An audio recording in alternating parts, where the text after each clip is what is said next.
Bienvenido, Jean Fernández. Bueno, ¿cómo cayó la echada del Xavi Alonso?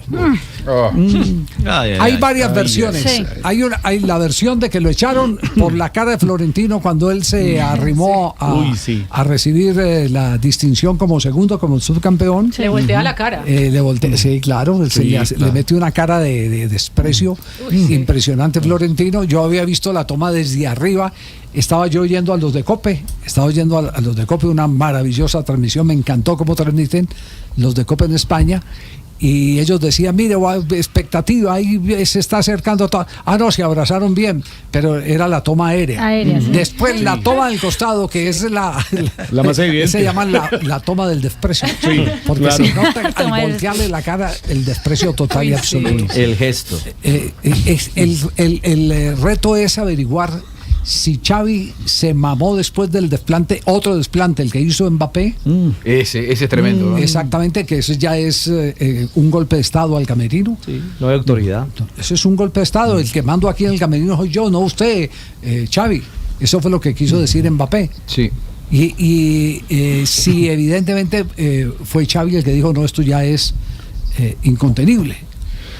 Yo creo que los desplantes de los jugadores vienen... ¿Cuáles son los tres probablemente máximos referentes que tiene Real Madrid en el plantel? Su capitán Valverde sí. Y las dos grandes figuras que son Vinicius y Mbappé. En estos 6 meses tuvo problema con los tres. Empezó con Vinicius en el clásico, que venía siendo figura, estaba para golear el Real Madrid, es decir, aún ganando en el Bernabéu lo sacó. Vinicius se fue directamente al vestuario, le hizo un desplante, después le dijeron volvé. Y después cuando Vinicius le pidió perdón a todos menos a Xavi Alonso. Problema con Vinicius. Lo pone a Valverde, el capitán, de lateral derecho. Sí. Y Valverde a la semana siguiente dice, yo no nací para jugar de lateral derecho, al capitán. Sí. Y ahora esto con Mbappé. Es decir, en 6 meses, demasiados conflictos y pocos resultados. Y derrota en un partido que valía un título contra el rival de toda la vida. A mí me parece que la cara de Florentino lo que hace es expresar lo que Xavi Alonso ha hecho tan mal en estos 6 meses. Se enfrentó con los referentes.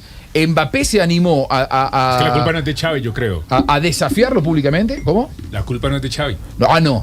Sí, bueno, sí, pero es que lo que pasa es que lo primero que tiene que hacer... Camerino más difícil del mundo, Bueno, Mourinho, está bien, Ancelotti. Si no tenés manejo de camerino... Lo primero que tiene que hacer un entrenador es tener liderazgo en el vestuario. Sí, no lo logró. Sí. Pero a favor del uno que tiene que decir, el primero que encontró un Real Madrid desmantelado. Sí. Le tocó la época de las vacas flacas, sin Modric, sin Kroos, sin esas figuras superlativas que tenía ahí en la mitad del terreno. Esos 2 jugadores no los reemplazó nunca, sobre todo a Kroos. Exactamente. Los refuerzos que pidió no se los llevaron. Con todo y eso, en la Liga está a 4 puntos del Barcelona. Ha perdido solo 2 partidos. Lo que pasa es que ha empatado en la más partidos. Champions, está bien. No, los resultados lo acompañan. Pero tiene a alguien que yo lo voy a decir así, tal cual, como lo muestra la estadística, que tuvo que salir del Paris Saint-Germain para que pudiera ser campeón del París. Sí, Mbappé.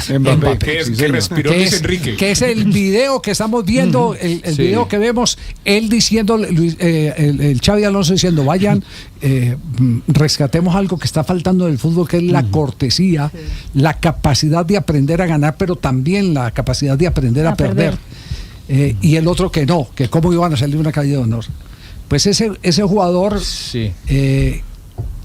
tuvo que salir del París para que París fuera campeón. Le costó el puesto, mientras él estuvo ahí en el París, a Emery. Le costó el puesto al hoy técnico de la selección de Inglaterra, a Tuchel. Le costó el puesto a Pochettino, técnico de la selección de Estados Unidos. A Galtier, a Carlo Ancelotti en el Real Madrid del 2025 y ahora a Xavi. Yo soy más Mbappéista, no sé cómo se diría, pero yo soy más defensor de Mbappista, ahí está. Mbappéista, soy más defensor. Donatelista. Porque aún con todas esas características que le reconozco, digo, en la primera temporada en Real Madrid hizo 43 goles, fue bota de oro, digo, él donde tuvo que demostrarlo lo demostró. Es el goleador por escándalo de la Liga Española y no para de hacer goles con Real Madrid a pesar de Xavi Alonso. Y en todo caso, Mbappé tuvo el liderazgo que no tuvo Xavi Alonso, porque entre los jugadores que estaban en el medio como ovejas, entre Mbappé, que le decía, no, vámonos al vestuario, y el técnico, todos se fueron detrás de Mbappé. Es decir, ¿qué tiene que hacer un entrenador? Construir liderazgo. No lo construyó. Y si tuvo un mal mercado de pases o tiene un mal plantel, no hubiera firmado. Cuando un entrenador firma contrato con un club, es cierto, es difícil decirle que no al Real Madrid, y más si vos tuviste un pasado en el club. Sí. No es del riñón del club, pero estuvo 5 temporadas en el club. Mire, digo, a él le trajeron los jugadores y él los avaló. Pero lo único no justifica, lo uno no justifica lo otro. Él puede salir campeón de goleo y es un mérito individual. Porque el que van a recordar, no exacto, no colectivo, lo van a verificar y salió campeón de goleo, pero su equipo salió campeón de algo. No. Siempre hizo goles en todos lados, sí, pero terminó siendo un conflicto. Y ahí es donde volvemos a la vieja frase muy manida y repetida, especialmente en este programa, sí, señor, que uno es muy importante, hasta que se vuelve un problema. Se vuelve un problema. Vinicius.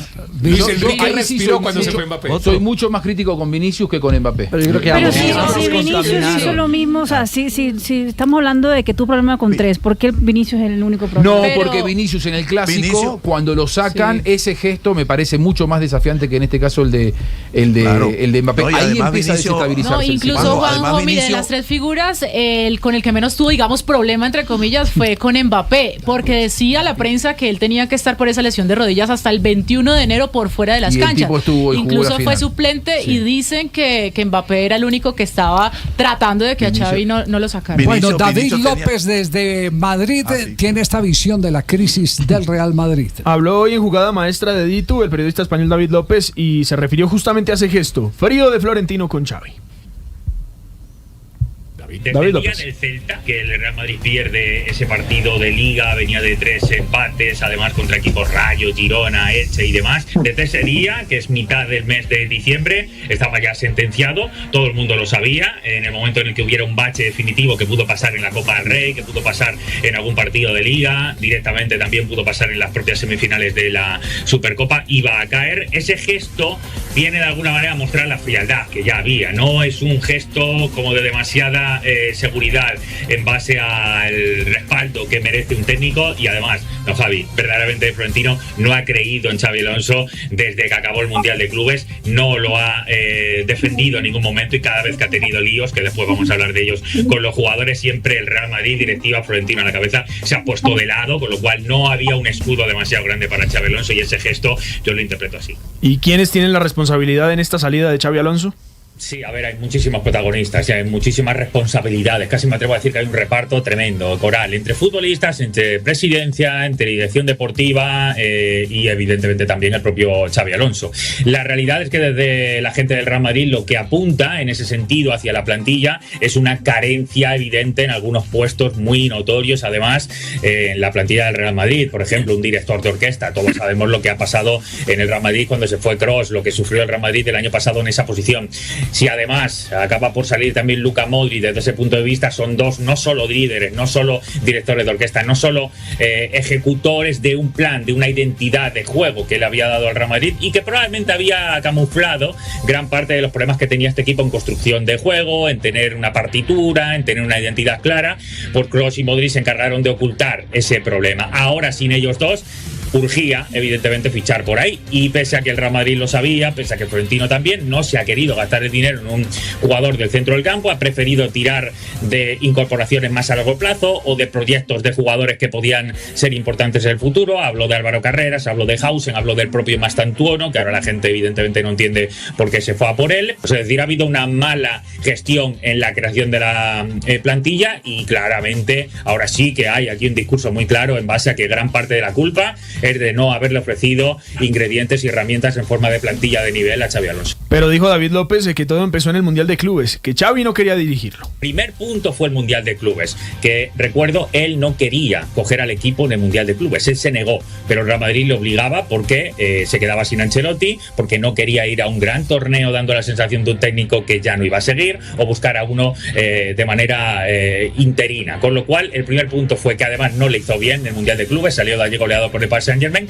y la gente del Real Madrid ya perdió cierta confianza. El propio directivo y el propio Florentino ya no confiaba demasiado en el revés que podía darle Xabi Alonso. Ese es el punto uno, pero vamos a ir tirando algunos cortes que tenemos de momentos concretos, porque uno de ellos fue con Valverde, que se negó a jugar de lateral derecho, lo dijo, y evidentemente eso abrió el primer cisma en el vestuario. Y justamente habla de ese problema con Valverde cuando lo puso como lateral derecho. Que lo diga Valverde, esto significa que uno de los capitanes está negando a la mayor, está queriendo rechazar de alguna manera el rol que le está dejando su técnico. Hay que tener en cuenta que Xabi Alonso le colocó de lateral derecho porque Carvajal estaba lesionado y porque Alexander Arnold en el Mundial de Clubes también se lesionó, con lo cual había que tirar de urgencia, y Valverde a la derecha. Como necesitaba el Real Madrid de jugadores del centro del campo, empezó a apostar también por Güler, muchísimo más. Bellingham también se fue cabreando en el camino, mientras estaba lesionado, después volvía, seguía jugando Güler, y ahí abrió dos frentes, uno con Valverde y otro con Bellingham. Y se refirió a Vinicius, de aquel episodio en el Clásico. No solo fue quitarle en este partido, sino que Vinicius estaba sabiendo lo que hacía en este momento, es decir, manifestando este desaire de esta manera tan evidente en el Santiago Bernabéu. Él se sabe foco y se sabe que iba a abrir una guerra directamente en el vestuario, en el que ya había 3 o 4 de los jugadores fundamentales que estaban criticando la labor de Xabi Alonso. Recuerdo que en este momento, cuando hace esto, aquí lo vemos, yo me voy del equipo y demás amenazando, recuerdo que en este momento ya aquí se sabía en España que el vestuario estaba diciendo a los medios, por ejemplo, que Xabi Alonso con sus nuevas técnicas estaba haciendo vídeos preparatorios de los partidos sobre los rivales, sobre equipos y demás, muy largos, y que eso no estaba gustando en el vestuario. A ese tipo de detalles están llegando los jugadores de quejarse, con lo cual cuando Vinicius hizo este desaire tan evidente, se le echó todo el mundo encima, y ahí Carlos, don Javi, había claramente ya un cisma, porque si Vinicius saltaba, le iban a seguir muchos más. Y por último se refirió a la relación de Xavi con Mbappé. Es verdad que lo podemos poner como epicentro a Kylian Mbappé, porque es un jugador que allí donde ha estado ha tenido siempre, por su aureola, por su personalidad, alguno dirá egocentrismo, ha tenido ese punto siempre de distorsión con la realidad de un grupo, de tener que trabajar a modo coral, de ser parte de un elemento pero de un todo. Ha tenido problemas en ese sentido, nunca ha dado demasiada continuidad a los técnicos donde él ha estado, siempre ha tenido enfrentamientos. La realidad es que no había habido un enfrentamiento claro con Xabi Alonso hasta las imágenes que vimos el otro día, donde él se niega a hacer ese paseo, digamos, ese homenaje al Barcelona después de haber ganado la Supercopa. Pero es verdad que, sin personificarlo directamente en Mbappé, sí que hay muchos futbolistas del Real Madrid que, por decirlo de una manera popular, desde el punto de vista de la presidencia o desde el punto de vista de plantilla, creen que tienen un currículum probablemente a la altura que no están demostrando actualmente, y eso les hace pues no abogar por defender los intereses del nuevo entrenador que llega, no apostar por la identidad que quiere hacer, poder ahorrarse algún esfuerzo más en los partidos, y ese tipo de técnico, como antes comentabas, intervencionista, el Real Madrid es muy difícil que funcione, porque ante todo hay que gestionar ese vestuario que es tremendamente especial. Bueno, ahí tienen pues el ABC de la salida de Xabi Alonso del Real Madrid. Hoy hay algunas reacciones, bueno, después de un golpe como ese, empiezan a publicarse un montón de reacciones. Me llamó mucho la atención de un exjugador brasileño que lleva mucho tiempo actuando o viviendo en España. Sí. Fue contratado para jugar en España y se radicó en España. Exjugador del Sevilla. Dice, lleva 45 años, se llama Pintiño, Carlos Alberto Gómez Montero, conocido como Pintiño. Estuvo en el conjunto del Sevilla. Hace 45 años vive en España y dice lo siguiente, dice que Vinicius Junior es un payaso, es un provocador, hay muchos jugadores negros en su equipo y a ellos no les ha pasado nada, el entrenador también es culpable porque lo ha protegido, pero que dice que Vinicius Junior es un payaso, un desagradecido, lo quitan de la ruina en Brasil y mire cómo corresponde, aquí en España no hay racismo. Es decir, feo que diga eso, ¿no? Sí, claro. Lo quitan de la ruina en Brasil, que suena muy feo. Sí. No quiere ser racista, pero suena... Se le fue, no, es afrodescendiente también. Sí. Está hablando, Pintiño es afrodescendiente.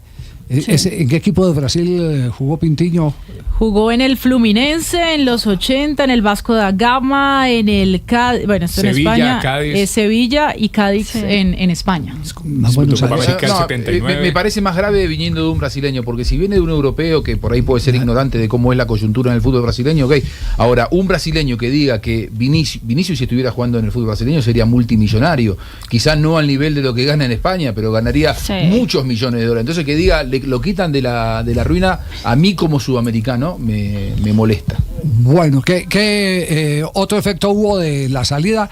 Dicen que el único que no se despidió fue Vinicius. Vinicius, es el único que no se ha pronunciado hasta este momento. Que hasta Mbappé se despidió del técnico. Mire, lo curioso, Javi, es que Mbappé fue el primero en pronunciarse y el mensaje fue incluso bastante emotivo dentro de todo el contexto que dicen pues que fue un problema. Dice, fue corto pero un placer jugar para ti y aprender de ti. Gracias por darme confianza desde el primer día. Te recordaré como un entrenador con las ideas claras y mucho conocimiento sobre el fútbol. Mucha suerte para tu próximo capítulo. Así se despidió Mbappé, fue el primero de la plantilla. Qué contradicción con las imágenes que uno ve de Xavi dando órdenes que fueran a hacerle la calle de honor al Barcelona y de Mbappé diciendo a los jugadores que al carajo la calle de honor. Esa imagen es fuerte, sí. Sí. Muy contrario. Pero el jugador de fútbol en esencia tiene que jugar porque tiene un compromiso con él, con su profesión, con su familia, con un contrato, con una afición. Se dio vuelta, miró dónde estaba Svilar y la puso al lado del palo. Nada que hacer para el arquero de la Roma. Y en 35 minutos hay sorpresa en el Olímpico. Le sienta muy bien este estadio al Torino en esta temporada. Fútbol de Italia hasta ahora. Gana 1-0 el Torino frente a la Roma. Esto por los octavos de final de la Copa Italiana. Partido único, 35 minutos. De momento está clasificando el Torino, el equipo de Juan Zapata, que es suplente en este momento. El gol fue de Che Adams, minuto 35 de partido. Muy bien, qué pena, profe Castel, la interrupción. No. ¿Qué decía? Que remate la idea, por favor. El fastidio de cualquier jugador. Sí. Todos somos seres humanos, hemos tenido algún fastidio con alguien, con un jugador, con un técnico, pero el compromiso real del jugador, como por ejemplo Mbappé. Pregúntemelo a mí, ustedes las dejes que se ha revolcado conmigo. Javier, Mbappé, pero en la cancha hace 40 goles. No importa que no se lleve del todo bien con Xavi, pero Vinicius tenía 15 partidos que no hacía un gol. Tiene 15 partidos que no hacían gol. Entonces, ¿con qué fuerza, con qué argumento va a salir a decir si le gusta o no le gusta Xavi Alonso? No, Mbappé va y cumple su compromiso. Respaldo. Cumple. Estoy de acuerdo con el profe Castel. No, pero, me duele decirlo. Pero entonces Vinicius no hace gol, pero ¿cuántos ponen? ¿Cuánta marca no arrastra? No, Vinicius, tenerlo en la cancha, no tenerlo en la cancha. Sí, pero que responda, Marina. Mira, 15 partidos sin haber anotado un gol. Entonces, ¿con qué fuerza vas a reclamar que me gusta, que no me gusta el técnico? No. El jugador tiene que responder en la cancha con goles. Mire, el mejor ejemplo lo tiene el mismo Real Madrid. Y lo cuenta con orgullo, pero además con la vergüenza, porque se pone la mano en la cara cuando habla de eso en sus famosas conferencias, Jorge Valdano, contando cómo llegó y sacó a escobazos a Zamorano, el chileno. Zamorano, claro. Y cómo Zamorano, en vez de salir a discutir con el técnico, se ponía siempre de primero en la fila. Claro. A decirle, yo esta te la gano, y él le decía, no te tengo en cuenta. Me vas a tener que tener en cuenta, lo confiesa el mismo Valdano, sí, claro. pero ni se arriaban la madre, ni nada, absolutamente nada de conflicto, nada de agresiones verbales, menos físicas, y Zamorano siempre le decía, me vas a tener que poner. ¿Qué ocurrió? Que lo tuvo que poner. ¿Y qué pasó? Que salió goleador del campeonato, claro. Y fueron campeones. Y fueron campeones. 95, claro, fueron campeones. Ese fue el equipo de Valdano con el que queda campeón. Claro. Exactamente, siendo su goleador el hombre al que había despachado de la temporada. Sí, tal cual. El hombre que le pasaba por un lado trotando y le pasaba por un lado y le decía, Jorge, me vas a tener que poner. Me vas a tener que poner. Ahora, de cara al futuro, el problema para Real Madrid es cuál es el perfil de entrenador que tiene que venir, porque este plantel, con estos bemoles que hemos analizado, se cargó a Ancelotti, que es probablemente el técnico más glorioso en la historia del club. Y el más camaleónico de todos. Claro. Que si tiene un vestuario para táctica, te maneja la táctica. Si tiene un vestuario para conciliar y gestiona como tiene un mucha diplomático. Mucha mano izquierda como para ser lo suficientemente jugadorista si es necesario. Bueno, se lo cargaron en la última temporada a Carleto, que se tuvo que ir porque no le encontraba la vuelta y le pedía a los jugadores que corran, por favor, y los jugadores no corrían. Ahora en 6 meses se cargaron a venía de andar bien en la Bayer Leverkusen, pero era un novato. ¿A quién vas a traer, no? Porque ahora agarra a Arbeloa como interino, encargado durante 6 meses. Ahora, ¿a quién traes después de este? No sé, Zidane, pero dicen que Zidane. En España dicen que hablan de Klopp en la el sueño de Florentino es Klopp. Hay que ver si Klopp dijo que ya estaba retirado. Y salió del Liverpool por ansiedad, ¿no? Claro. Salvo Mbappé y bueno, Courtois, pero ya Courtois conocemos la historia de un súper profesional, todo. Salvo Mbappé, que tiene como algunos jugadores estrellas, pues tienen algunos comportamientos velidosos, de que esto. Pero de la nómina del Madrid, ¿a dónde van a salir que no les gusta que el técnico les dé 3 horas de video? Pero ¿quiénes son? Para tener un trato tan especial de que se molestan porque le da 1 hora o 2 horas de video. Se molestan. ¿Sabe cuál fue el error? ¿Quiénes son? De Xabi Alonso, el plantel se le da de las manos porque no tiene el vestuario a Luka Modric. Que Luka Modric hubiera sido. Ese es el problema de que te contraten como jugador del Madrid, que te crees jugador del Madrid y ya no le hacen caso a nadie. Sí, es verdad. Luka Modric, con 40 años, ya no con la vigencia futbolística de antes, en el Milan no le está yendo mal, de todos modos, pero digo, por lo menos hubiera sido un aliado del entrenador. Neutralizador. Y se lesionó Carvajal. Carvajal era el capitán después de Modric. La verdad es que el mediocampo de Real Madrid no es el mismo de antes. Hice un ejercicio en la mañana de hoy. Me pasé por todas las radios de Cataluña, porque quería saber, bueno, ayer me pasé por todas las de Madrid, todas llorando. Y me pasé por las de Cataluña, todos felices. Es decir, la otra cara de la moneda, bien dice el dicho, que la tristeza de unos es la alegría de otros. Claro. Y sí que se la están disfrutando en Cataluña.